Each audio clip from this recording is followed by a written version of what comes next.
Need a little cheering up? Why not head to Norway? The country has been named the happiest on earth. I think it's the work-life balance. So we have a big safety net. So we get free education, free healthcare. The Norwegians were named the #1 place in the world despite slipping oil prices, knocking Denmark out of the top spot. Canada's now ranked 7th. America has dropped to 14th. The World Happiness Report ranks 155 countries based on health, economic, and political factors. Geoff Soloway has a PhD in mindfulness and is the Chief Training Officer at Mindwell U. He believes that happiness can be hardwired into the brain. He's joining me now from Vancouver to discuss this more. Geoff, good morning. It is the first day of spring, so that has a lot of people happy. But apart from that, what can be done to change a person's outlook to make them more happy? Well, one simple thing is that we can train ourselves to be more mindful, more present in the moment. And when we do that, we can actually notice positive experiences when they're happening, because often we miss them. They go by really quickly and we're so busy that we don't actually pay attention to them. And is that part of the 3 tips that you use to help yourself be happier?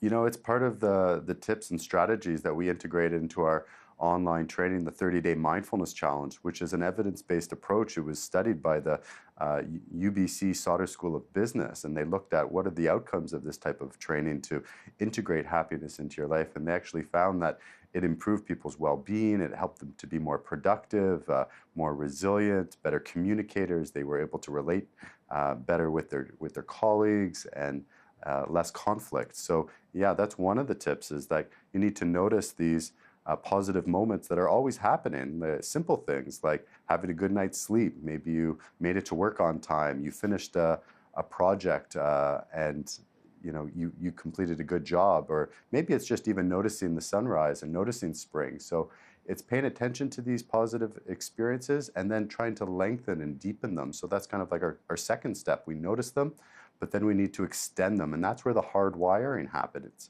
We need to soak them in. We need to explore them so that we're creating those neural connections for positivity in our mind and our brains. Does that mean that we can learn to be more positive if we practice these habits and tips? Exactly. It's a practice. I mean, think about any skill that you've developed in your life. Did you get better at it overnight? It's like it requires practice. So happiness is the same thing. We need to practice it and make happiness a habit in our life.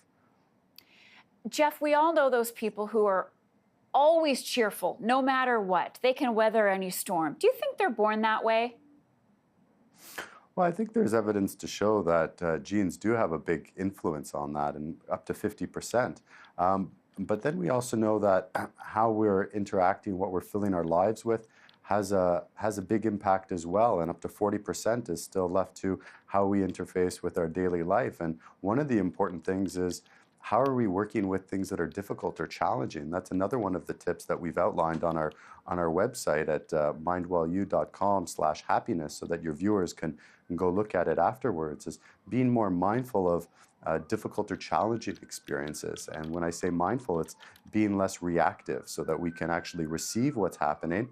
And when we receive it, we gain perspective of it. So we're not just caught up if we're in negativity, if we're stuck in traffic, but okay, this is happening.